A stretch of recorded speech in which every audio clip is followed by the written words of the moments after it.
Good morning, folks. Welcome to That's My Farm. I'm Jim Schroyer, your host, and we're in luck because we're at the Hal Ross Mill on the campus of Kansas State University, and we're going to be speaking to Sean Teely, the operations manager, about the flour mill and basically how flour mill works. I think you're going to enjoy it, so stay tuned. We'll be right back after these words from our sponsors. Closed captioning brought to you by Ag Promo Source. Together we grow. Learn more at agpromosource.com. That's My Farm is brought to you in part by Tallgrass Commodities. Big enough to serve, small enough to care. Good morning, folks. Welcome to That's My Farm. I'm Jim Schroyer, your host, and with us we have Sean Teely, the plant manager here at the flour mill at K-State. And Sean, thanks for taking time out of your busy schedule and kind of walking us through this the mill here. So kind of tell us a little bit about it. It's brand it's new 2 or 3 years ago, and kind of tell us a little bit about it. Well, thank you, Jim. So 2 or 3 years would be nice, but this mill was actually built in 2005. So this is the Hal Ross Flour Mill. Time flies when you're having fun. Yes, it does. It's actually replacing the older school mill that's in main campus in Schellenberger Hall. I remember that one. Mm-hmm. This is a fully automated, it was state-of-the-art mill, still is very new, very state-of-the-art compared to a lot of flour mills, but age-wise, going on almost 12 years old. So there are newer things out there, but we're very fortunate to have this milling location here at Kansas State University. What's the purpose of the mill here at K-State?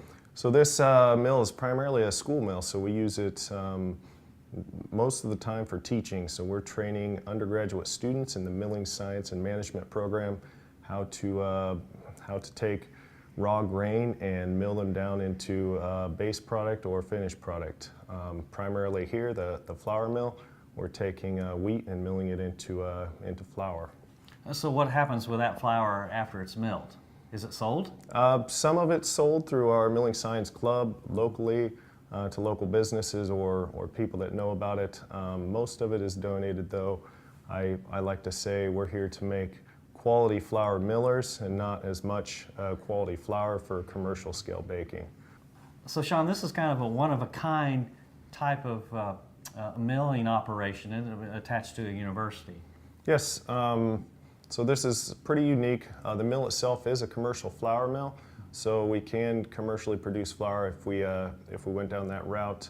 The program, though, is very unique. So Kansas State University is the only school in the U.S. that offers a bachelor degree of science in milling science. So very unique for a university to have a commercial flour mill tied to it for training purposes like this. So what's the capacity? How does this mill stand in relationship to, say, other mills in the state or locally? Yep, so we would call this mill in the U.S. a 400 hundredweight per day mill, or 40,000 pounds of flour per day we could produce here. Size-wise, relative to commercial mills, we are 20 to 30 times smaller, depending on which mill you're comparing against. Okay. So that's the difference of educational effort versus monetary or economic effort, so to speak. Correct. We could go bigger, but the bigger you go, the more wheat you have to use, the more cost you have associated with teaching. So there's drawbacks to going larger as well as benefits training-wise. Okay, Sean, we got to take a break. Folks, stay with us. We'll be right back after these words from our sponsor. See you in a minute. To see this show and past episodes of Ag AM in Kansas, go online to agaminkansas.com. Valley Vet Supply is devoted to providing information and professional quality products at reasonable prices. ValleyVet.com, ValleyVet.com, Valley Vet Supply.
That's My Farm is brought to you in part by Tallgrass Commodities. Big enough to serve, small enough to care. Welcome back to That's My Farm. I'm Jim Schroyer, and Sean Teely didn't run off during that last break. He wanted to, but I held on to him. Sean, you're a farm boy from Norton County. How in the world did you get involved with grain science, milling, as opposed to going back to the farm and farming? Yep. Well, Jim, it's a good question. I knew I wanted to go to K-State, and I wasn't sure what I was going to pursue at the time. I heard about milling science through a friend of mine and jumped into that field and stuck with it since. So it's a pretty unique program, and it's not well known throughout the world. A lot of our recruiting efforts do come from people that are in the milling industry and know about K-State. So we have roughly 74 students right now in the program, freshman through senior, and we only graduate about 15 to 20 students per year. So you're not flooding the market by any stretch of the imagination. No, we are not. Industry would love if we could provide more students. Currently, we've been 100% job placement for all of our students out of the program since the 70s. So. Wow, that is so. You're probably could throw a plug now for the kids out there that are watching that, hey, come to K-State and get into grain science, huh? Yes, grain science is very beneficial. It's harder and harder to get jobs these days. It seems like out of college, milling science has definitely provided the job placement and also very high starting salaries for students. And what are we talking about on that? Roughly 65 to 75,000 per year. With a BS. With the Bachelor of Science, correct. That's pretty impressive. Yep. Now I've looked at that curriculum before, and I was impressed with the rigor of it. Yes, Jim. There's a lot of math and a lot of science that goes along with the milling science curriculum. The important thing to think about is we're making food for human consumption and some food for animal consumption as well. So.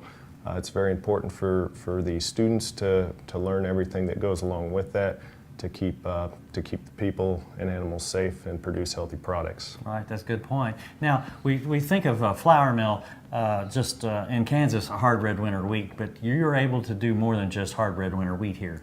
Correct. This mill was designed to mill all 6 classes of U.S. wheat, so we can mill the hard red winter wheat all the way to durum wheat, spring wheats, and soft wheats. And you do corn and soybeans from time to time? Yes, we have experimented through changing sieves out in the sifters and doing some other manipulations with the mill. We've successfully been able to mill sorghum, red and white sorghum, white and yellow corn, and some soybeans on the Hal Ross mill as well. And this is mainly educational again, to get their hands dirty, so to speak. Correct. With the other grains, we're primarily teaching the process and how you mill it differently. Efficiency-wise, aren't going to be as good on a wheat flour mill when you're milling corn versus mills set up for those types of grains. Okay. Thanks, Sean. Yep. Hey, we've got to take a break. Folks, stay with us. We'll be right back after these words from our sponsors.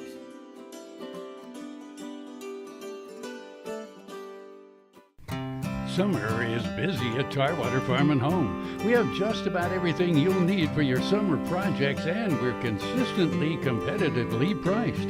Tarwaters can help make your grass and garden grow, and we have a huge variety of equipment to cut it. If you have a farm, Tarwaters has the products and equipment to keep it going strong. And our expanded parking lot will make it even more convenient to shop. So come see us at Tarwater Farm and Home in Topeka. SureCrop Fertilizers was started by my father, Don Sherman, and my mother, Shirley Sherman. Family business that started in the 80s. We predominantly focus on plant nutrients and what we can do to give growers better responses with the fertilizer dollars that they do, and what we can do to make those things work better for that grower. We're based out of Seneca, Kansas. We work with growers in their soil analysis to figure out what they need, and then we can put those in a blend that gives them the best results, and so that we can deliver that direct to their farm so that they have those nutrients where they need them, when they need them, and so that they can apply them in a manner that's very efficient to them and works well on their planting systems and what they're doing. SureCrop Fertilizers has been around for a long time. We always say we're big enough to take care of everything you need, but we're small enough to do it quickly. You can get a hold of us at 1-800-635-4743. Our website is surecropfertilizers.com, and you can always email me at Corey@surecropfertilizers.com, and with any questions you have, and we're glad to answer and work with you. Next time you see a beautiful field of corn, reach out and thank the farmers who work tirelessly to raise corn for livestock feed, renewable fuels, and exports to feed a growing world population. The farmers on the Kansas Corn Commission work for Kansas Corn with grower-funded checkoff dollars that support foreign and domestic market development, research, promotion, and education to expand opportunities for Kansas farmers. To learn more, visit kscorn.com. That's My Farm is brought to you in part by Tallgrass Commodities, big enough to serve, small enough to care. Welcome back to That's My Farm. Sean Teely, the operations manager here at the flour mill at K-State, is with us. And so Sean, kind of take us through the whole process from the grain that comes in. I mean, farmers think that they're bringing in to the elevator or wherever, perfectly clean grain, but it probably is not as good as they think. It's good, but not to be run through the mills, right? Correct, Jim. All of the grain gets cleaned before it is milled. So it's a pretty simple process to explain. All of the sciences get into the details when you're actually running the mill and optimizing your efficiencies. But in general, the first thing we're doing is receiving the dirty grain from the elevators or the farmers directly. The next step before milling would be cleaning. So all wheat will be cleaned through a number of different cleaning pieces of equipment using different principles of separation.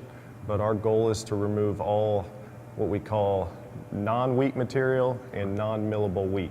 So non-wheat material would be everything easy to see: gloves, cell phones, sticks I bet and that stems. does come through, doesn't it? It does. Rocks, other grains, corn or whatever it may be in with the wheat. So we'll remove all non-wheat material, and then we'll remove non-millable wheat. So non-millable wheat is infested grain maybe that has bugs that have bored into it, diseased wheat, if it's wheat that has mycotoxin or something like that on the soft wheat side. So any non-millable wheat we would remove from the system in the cleaning step. Okay, so then what's next? After cleaning, we condition. So millers never want to accept wheat over 13.5 or 14% moisture content for storability reasons. But after we have the wheat and we're ready to mill it, it's been through the cleaning system, we'll do what we do, what we call conditioning, and we'll actually add moisture or add water to that wheat to raise that moisture content up. So you know exactly, when it goes into the conditioning process, you know exactly what the moisture is and how much water to add. Correct. Okay. For a hard wheat, we typically like to mill it around 16 to 17% moisture content. That provides a couple of advantages. It toughens the bran layers or makes it more pliable, and it softens the endosperm. So for millers, their quality is all measured on how effectively they can remove the bran from the endosperm. The bran is a byproduct for millers when making white bread flour. If you're making whole wheat flour, it's all milled back together. It's separated initially and then put back in, right? There's a couple different ways to do it. That would be one of those, yes. Okay. So adding that water makes that bran hold together better. So when we're grinding it, it doesn't break apart and end up with the flour. That way we can remove it from the system. And then that endosperm mellows down or softens. So when we grind it through the roller mills, it breaks down into those flour particle sizes easier. Okay, we have to take a break. Folks, stay with us. We'll be right back after these words from our sponsor. Ag Promo Source is a unique group of marketing specialists with one mission: help your ag business grow. Each affiliate has their own area of expertise, and they work together to bring you advice, products, and services. To get started, visit agpromosource.com. Ag Promo Source. Together we grow.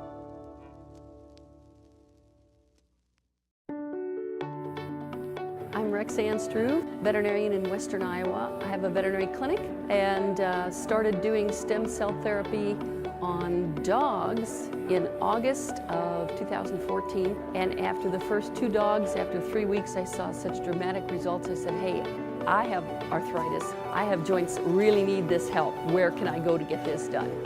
I had stem cell therapy done in November of 2014 on my finger joints, my hip, and the ball of my left foot, all of which I'd had real severe problems with. Saw a pretty dramatic improvement in a short amount of time. I would certainly recommend that somebody don't wait until I'm in the position that I was in with the damage already done to my joints. I encourage veterinarians to use it for their animals, and I encourage anybody who sees this video, if you have need, get in contact with these people because this is a phenomenal place to have this done.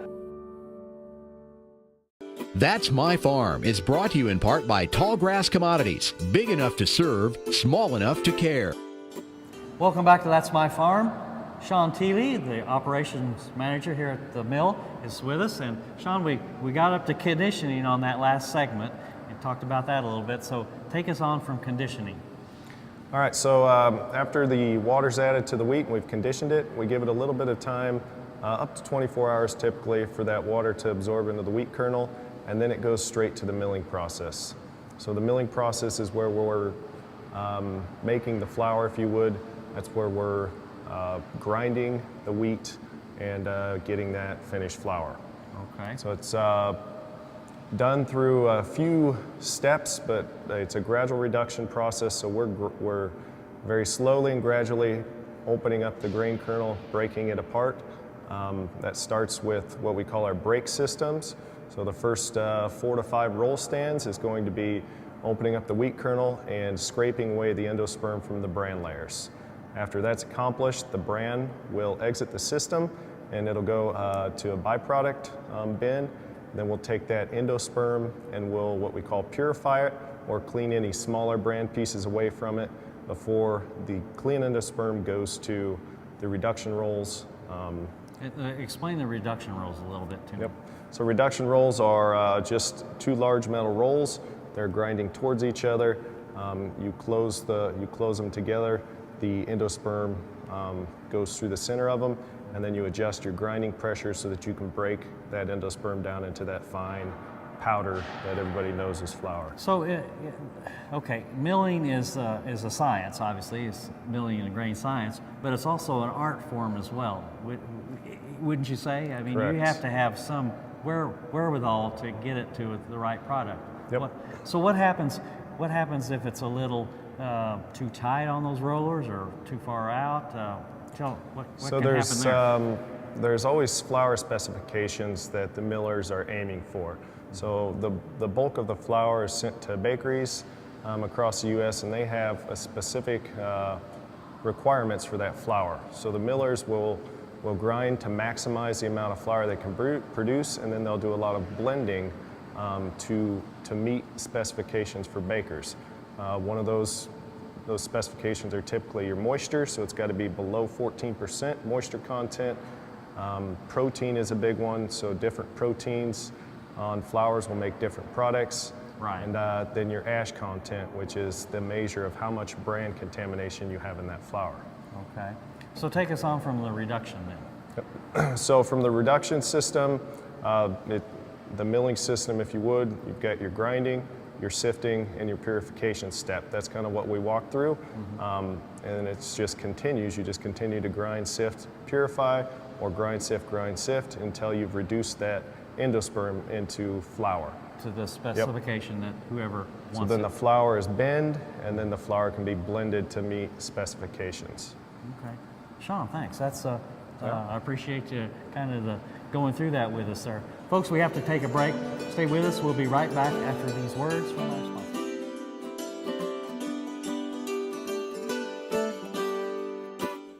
Welcome to our Bar B, 8,000 plus square feet Western store with something for everyone in the family. We have boots, belts, hats, jeans, anything you could want to outfit you and your horse. Come visit our line of saddles. We have 400 plus new and used saddles in stock. We offer tack, grooming supplies, headstalls, breast collars, you name it, we've got it for you and your horse. That's our Bar B, 1 mile east of Highway 4 on Northeast 39th. Our Bar B, where Western is a way of life.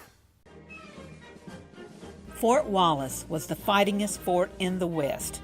Fossils, Indians, soldiers, scouts, wagons, trails, pioneers, stories.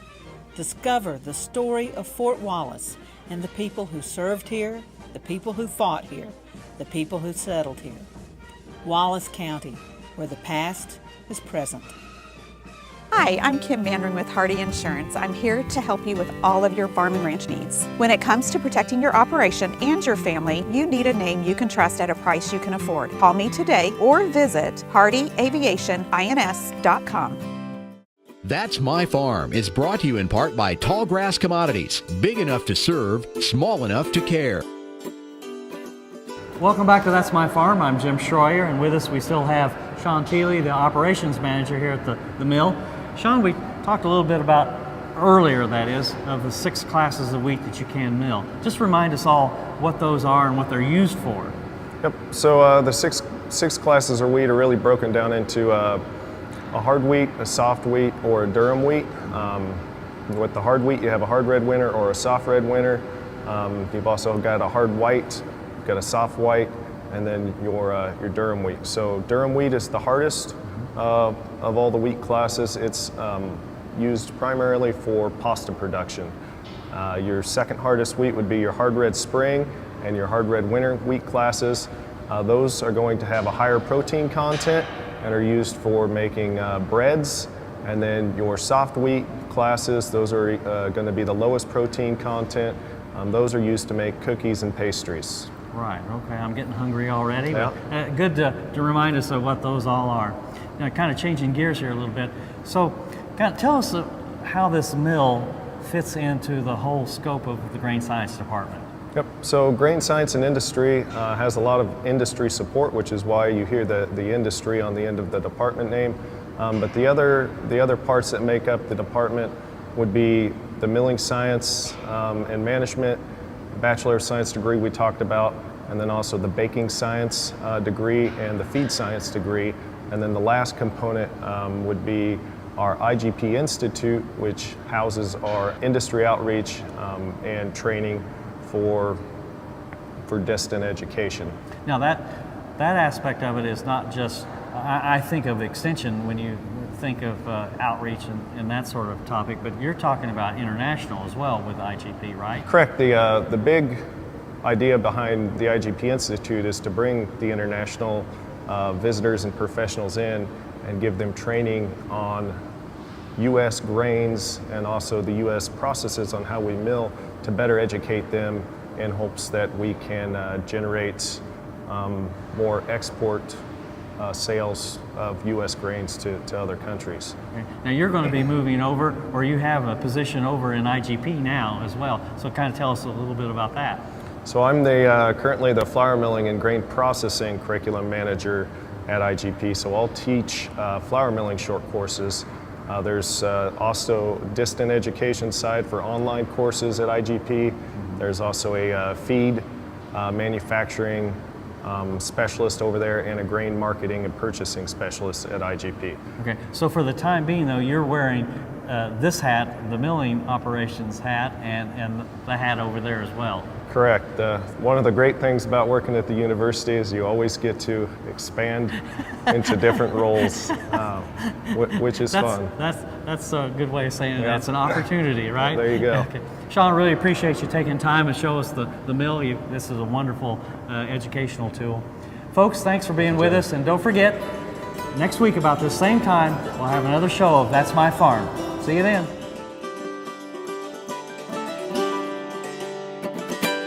Closed captioning brought to you by Ag Promo Source. Together we grow. Learn more at agpromosource.com.